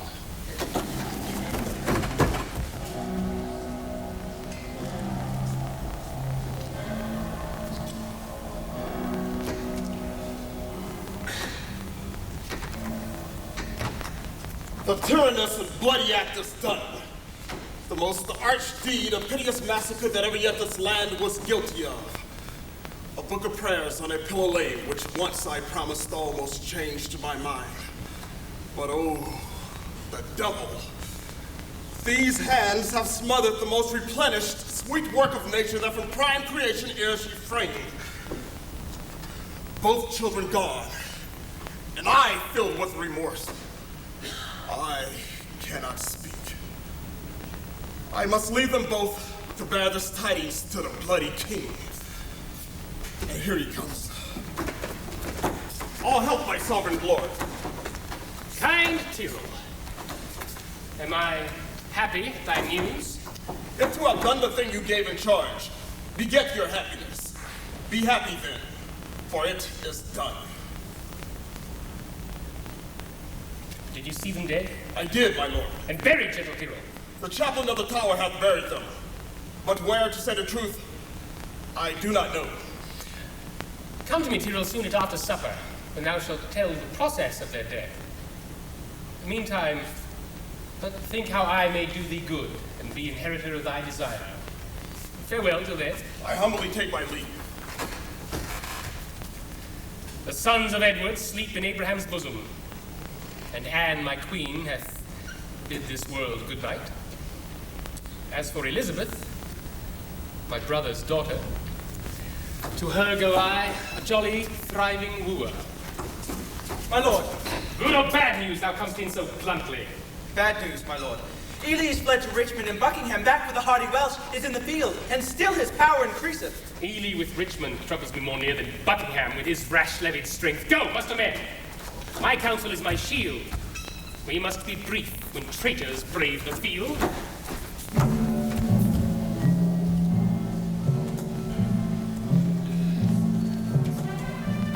So now prosperity begins to mellow and drop into the rotten mouth of death. Here in these confines, slyly have I lurked to watch the waning of mine enemies. I will to France, hoping the consequences prove as bitter, black, and tragic. Withdraw thee, wretched Margaret, who owes thee? Oh, my poor princess. Ah, my tender babes. If yet your gentle souls fly in the air, hover about me with your airy wings, and hear your mother's lamentation. Oh, earth, wouldst thou as soon afford a grave as thou canst yield a melancholy seat? Then would I hide my bones, not rest them here. Ah, who hath any cause to mourn but we? Tell o'er your woes again by viewing mine. I had an Edward till a Richard killed him. I had a Harry till a Richard killed him. Thou hadst an Edward till a Richard killed him. Thou hadst a Richard till a Richard killed him. I had a Richard too, and thou didst kill him. Thou hadst a Clarence too, and Richard killed him. From forth the kennel of thy womb hath crept a hellhound that doth hunt us all to death.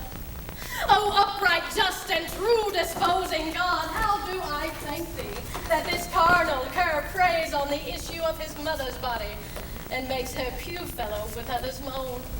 Oh, Harry's wife triumphed not in my woes. God witness with me, I have wept for thine. Bear with me. I am hungry for revenge, and now I cloy me with beholding it. Thy Edward, he is dead that killed my Edward. Thy Clarence, he is dead that stabbed my Edward. And the beholders of this frantic play, the adulterate Hastings, Rivers, Vaughan, Gray, untimely smothered in a dusky grave. Richard yet lives, hell's black intelligencer. Earth gates, hell burns, fiends roar, saints pray that he be suddenly conveyed from hence. Cancel his bond of life, dear God, I pray, that I may live and say the dog is dead. Oh, thou didst prophesy the time would come that I should wish for thee to help me curse that bottled spider, that foul bunch-backed toad. I called thee then, vain flourish of my fortune. I called thee then, poor shadow, painted queen. Where is thy husband now? Where be thy brothers? Where be thy two sons? Wherein dost thou joy? Who sues and kneels and says, God save the queen? Farewell, York's wife, queen of sad mischance. These English woes will make me smile in France. Oh, thou wilt still this curses stay a while and teach me how to curse mine enemies. My words are dull, oh, quicken them with thine. Thy woes will make them sharp and pierce like mine.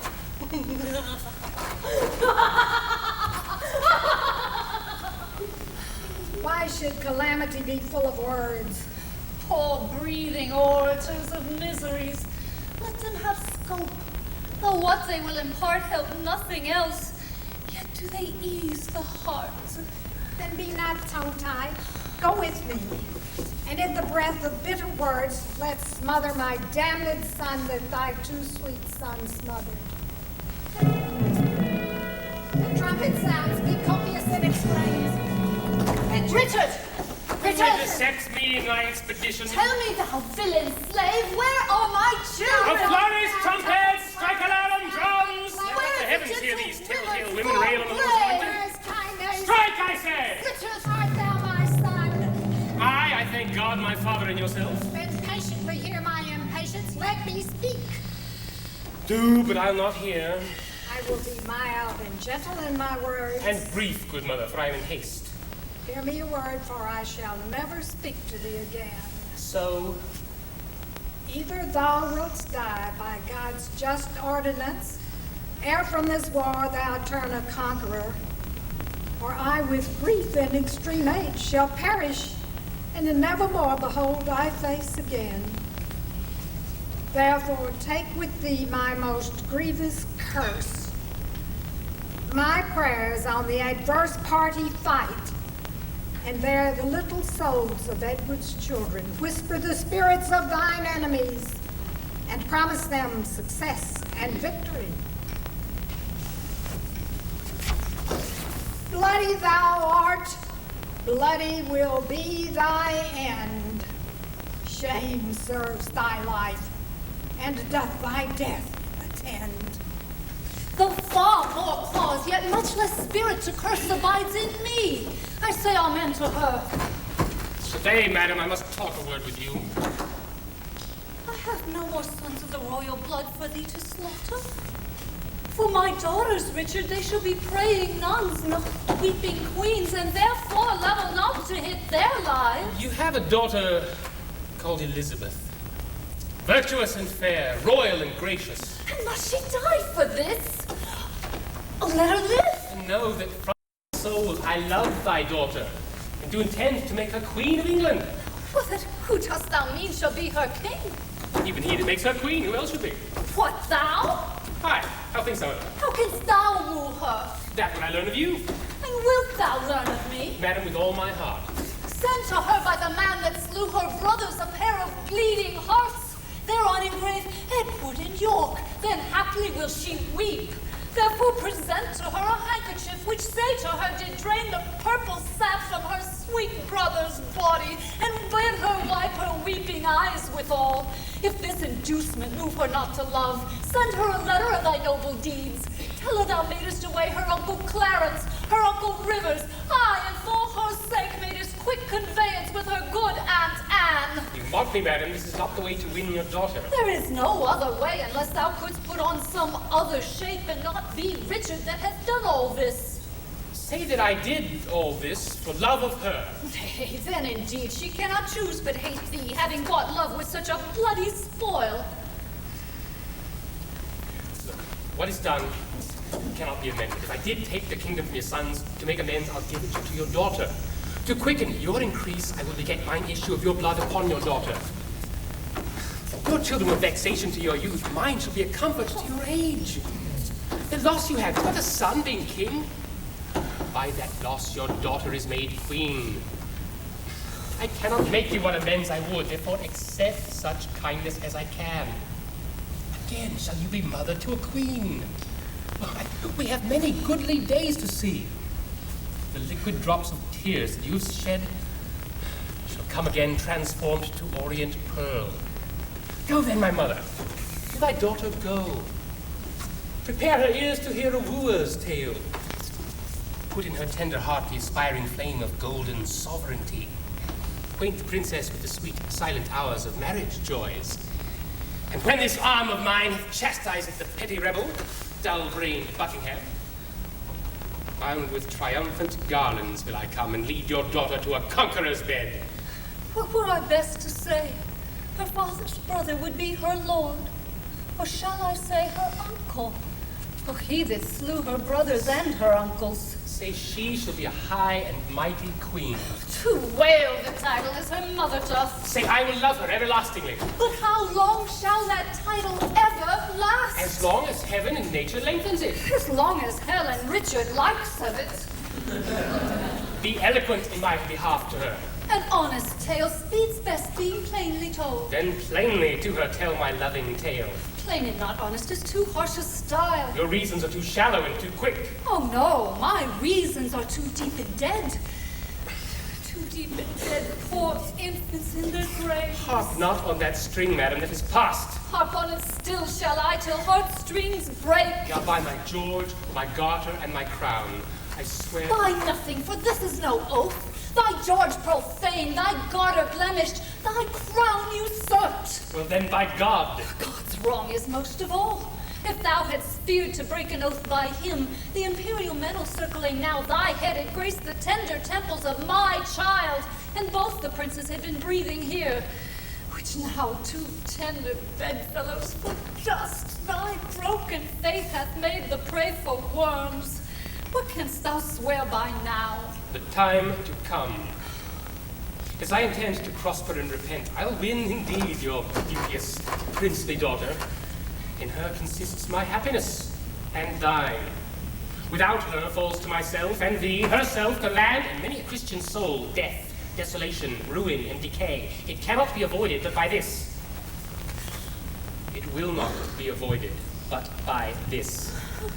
Therefore, dear mother, I must call you so, be the attorney of my love to her. Plead what I will be, not what I have been. Not my deserts, but what I will deserve. Urge the necessity and state of times, and be not peevish fond in great designs. Shall I be tempted of the devil thus? Aye, if the devil tempt you to do good.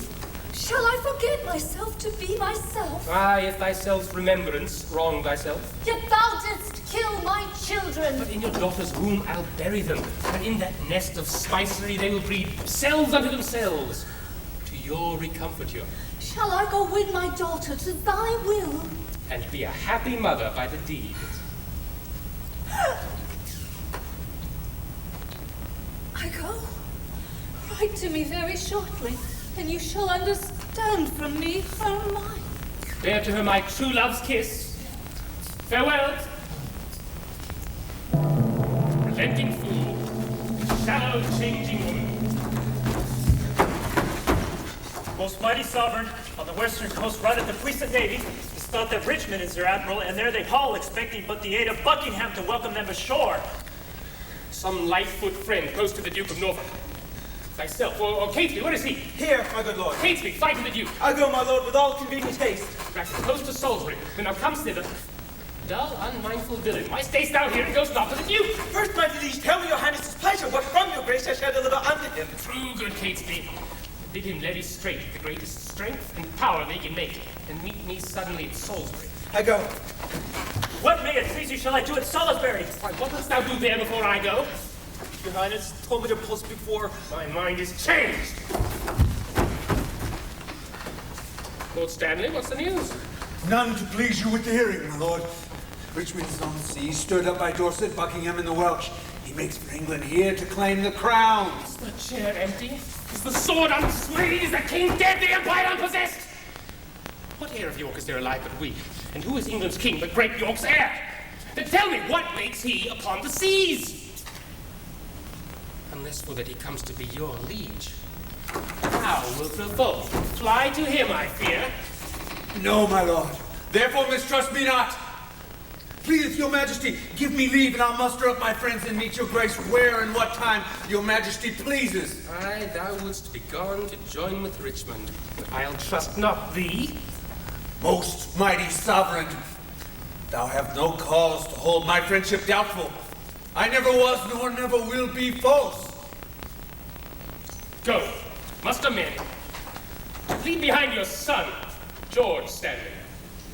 And look your heart be firm, or else his head's assurance is but frail. So deal with him, as I prove true to you.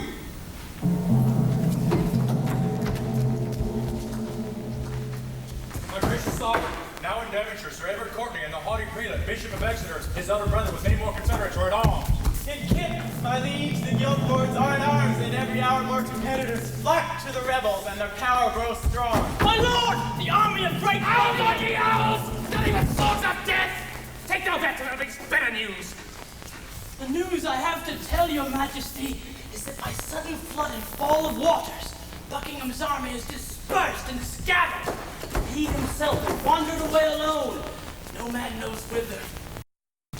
Be mercy then. Has anyone proclaimed a warlord? Claim that brings the traitor in? Such proclamation has been made, my lord. My liege, the Duke of Buckingham is taken! Off with his head. That the Earl of Richmond is with a mighty power landed at Milford is colder tidings, but yet they must be told. Away towards Salisbury. Whilst with we here, a royal battle might be won and lost. Does someone take order Buckingham be brought to Salisbury? The rest, march on with me.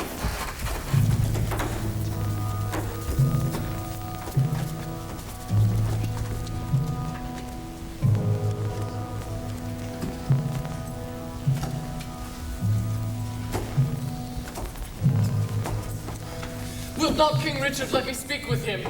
No, my good lord. Therefore, be patient. Today is All Souls' Day, fellow, is it not? It is, my lord. Why then, All Souls' Day is my body's doomsday. This is the day which in King Edward's time I wished might fall on me, when I was found false to his children and his wife's allies. That high all-seer that I dallied with hath turned my feigned prayer on my head and given in earnest what I begged in jest. Thus Margaret's curse falls heavy on my neck. When he, quoth she, shall split thy heart with sorrows, remember Margaret was a prophetess.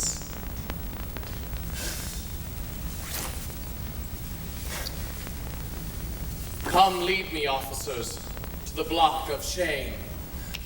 Wrong hath but wrong, and blame the due of blame.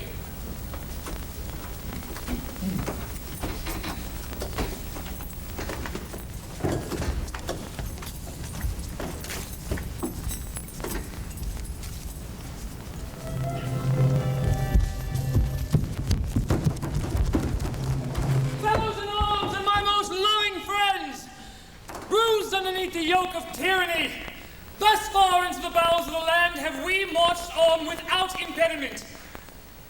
Then in God's name, cheerly on, courageous friends, to reap the harvest of perpetual peace by this one bloody trial of sharp war.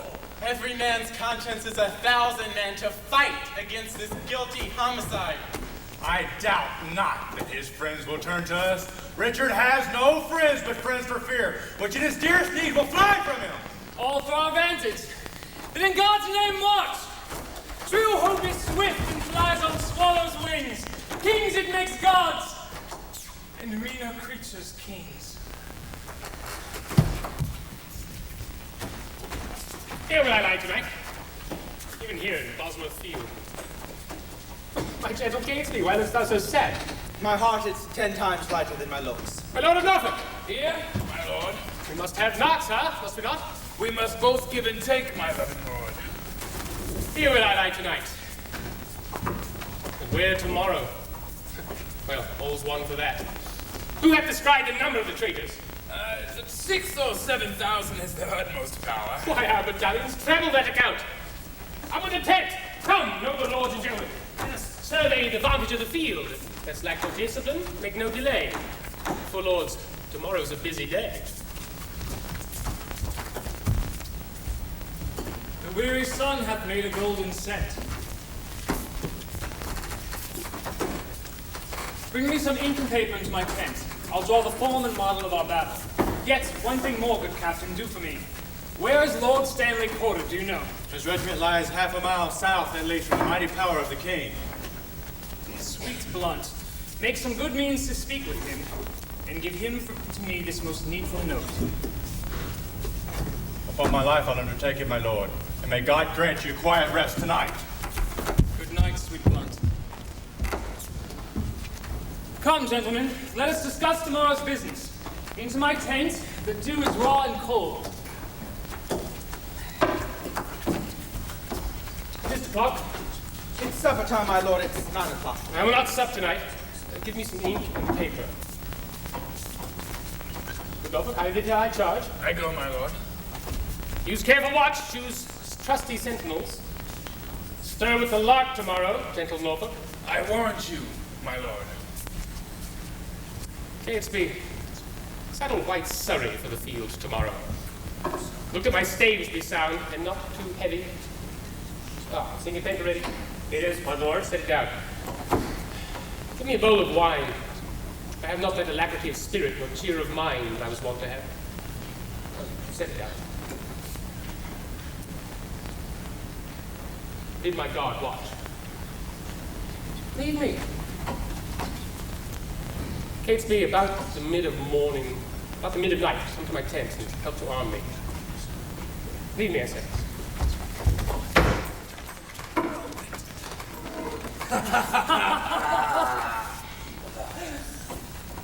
Victory sits on thy helm. All the comfort the dark night can afford be to thy person, noble stepfather. But tell me, how fares my loving mother? I, by attorney, bless thee from thy mother, who continually prays for Richmond's good.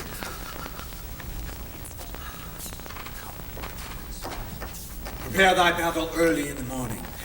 I will aid thee in this doubtful shock of arms, but by thy side I cannot be too forward, lest being seen, your brother, tender George, be executed in his father's sight. Adieu, be valiant, speed well. Good lord, conduct him to his regiment. I'm scribe with troubled thoughts to take a nap.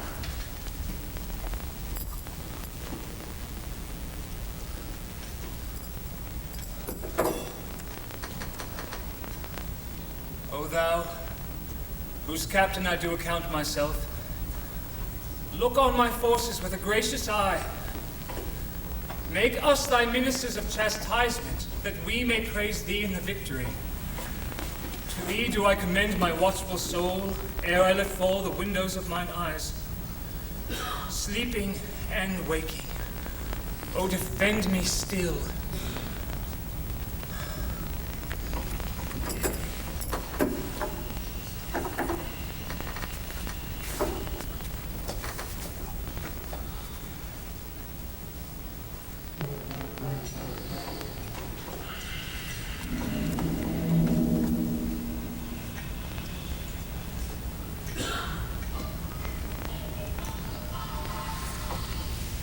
Let me sit heavy on thy soul tomorrow. Poor Clarence by thy guile betrayed to death.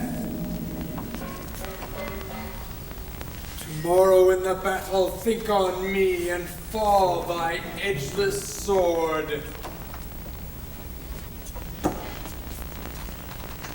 Despair and die.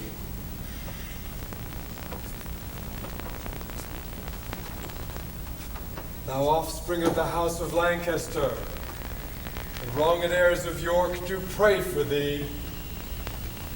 Good angels guard thy battle. Live.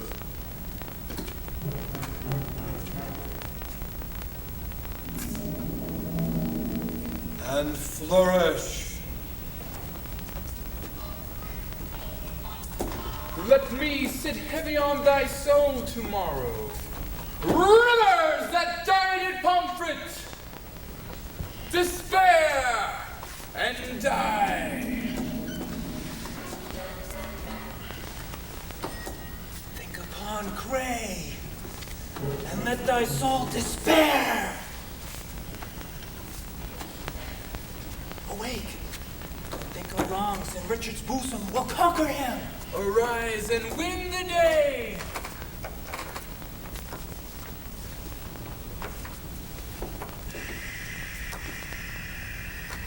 Bloody and guilty, guiltily awake, and in a bloody battle in thy days. Think on Lord Hastings, despair and die. Quiet, untroubled soul, Awake! Awake! Arm, fight, and conquer for fair England's.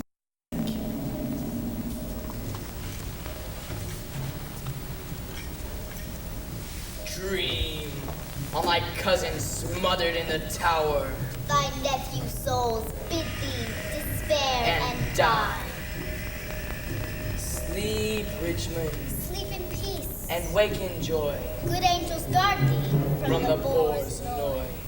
Live And beget a happy race.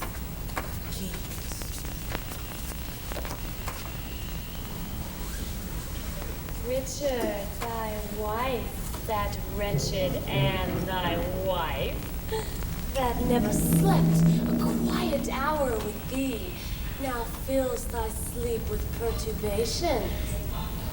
Tomorrow in the battle think on me, and fall thy edgeless sword, despair, and die. Thou quiet soul, sleep, thou quiet sleep, dream of success and happy victory. Thy adversary's wife doth pray for thee. I died for hope ere I could lend thee aid. But cheer thy heart and be thou not dismayed. God and good angels fight on Richmond's side, and Richard fall in height of all his pride. The first was I that helped thee to the throne. The last was I that felt thy tyranny. Oh, in the battle think on Buckingham, and die in terror of thy guiltiness. Dream on of bloody deeds and death. Fainting despair, despairing, yield thy breath.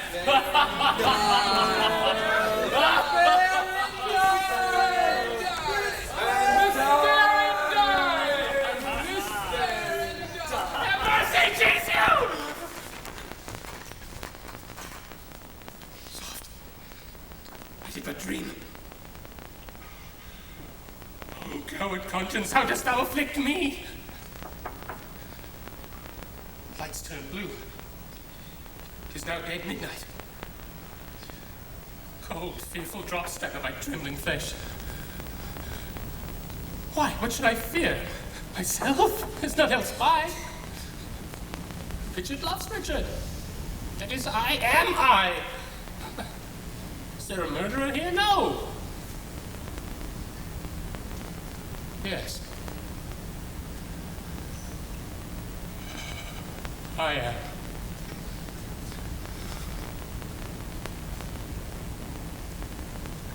My conscience hath 1,000 several tongues. And every tongue brings in a several tale, and every tale condemns me for a villain. I shall despair. There is no creature loves me. And if I die, no soul will pity me. Nay, wherefore should they? Since that I myself find in myself no pity to myself. Methought the souls of all that I'd murdered came to my tent, and every one did threat tomorrow's vengeance on the head of Richard. My lord! Who's there? Catesby, to thou, my lord! Your friends are up and buckle on their armor. Oh, Catesby, I have dreamed a fearful dream. What thinkst thou? Will our friends prove all true? No doubt, my good lord. Oh, Catesby, I fear. Nay, good my lord, be not afraid of shadows. By the Apostle Paul's shadows tonight have struck more terror to the soul of Richard than can the substance of 10,000 soldiers armed in proof and led by shallow Richmond. Come, 'tis not yet midday. Under our tents I'll play the eavesdropper and see if any mean to shrink from me. Good morrow, little Richard. You slept well, my lord? The sweetest sleep and fairest boding dreams that ever entered into a drowsy head have I since your departure had, my lord. Methought the souls of whose bodies Richard murdered came to my tent and cried on victory. I promise you, my heart is very jocund at the remembrance of so fair a dream. Tell me, how far into morning is it, lords? Upon the stroke of 4. Then 'tis time to arm and give direction. Loving countrymen, remember this. God and our good cause fight on our side. Richard accepts those whom we fight against. Had rather him us win than him they follow. For what is he they follow? Truly, gentlemen, a bloody tyrant and a homicide, one that hath ever been God's enemy. Then if you fight against God's enemy, God will in justice ward you as his soldiers. Then in God's name and all these rights, advance your standards, draw your willing swords. If I thrive, the gain of my attempt, the least shall share thereof. Sound drums and trumpets boldly and cheerfully. God and St. George, Richmond and victory! God and St. George, Richmond and victory!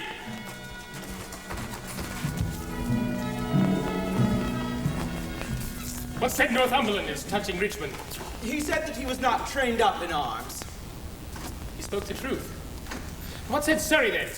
He smiled and said, the better for our purpose. He was in the right. So indeed it is. Arm, my lord, before, advance to the field. Oh, bustle, bustle! Prepare to my horse! Call up Lord Stanley, bid him bring his power. I will lead forth my soldiers to the flame, and thus my battle shall be ordered. Our forward shall be drawn out all in length, consisting equally of foot and horse. Our archers shall be placed in their midst. John, Duke of Norfolk, Thomas, Earl of Surrey, shall have the leading.